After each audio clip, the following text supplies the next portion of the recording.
ख्याल रखना, भाग्य को तुम चुनते हो तो भाग्य बलशाली हो जाता, लेकिन तुम्हारे चुनाव के कारण भाग्य में कोई बल नहीं है। तुम जो चुन लेते हो वही बलशाली हो जाता। तुम परम स्वतंत्र हो, लेकिन ये बात इतनी बड़ी है कि छोटी सी बुद्धि इसे पकड़ नहीं पाती। छोटी सी बुद्धि को छोटी छोटी बातें रुचती। छोटी बुद्धि कहती ये तो हो ही नहीं सकता कि दुख और मैंने चुना है, ये मेरे मुकद्दर में लिखा है, मैं क्यों दुख चुनूंगा। अगर मेरे हाथ में चुनाव होता तो सारी दुनिया का आनंद चुन लेता। और मैं तुमसे कहता हूं तुम्हारे हाथ में चुनाव है, और तुम चाहो तो सारी दुनिया का आनंद तुम्हारे आंगन में बरसे।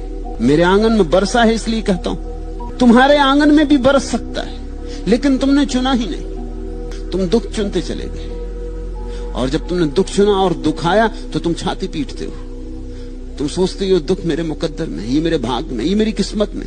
तुम्हारी किस्मत में कुछ भी नहीं है। परमात्मा किसी की खोपड़ी में कुछ लिख के भेजता नहीं, कोरा कागज तुम्हें दे देता है, कोरा चेक तुम्हारे हाथ में दे देता है।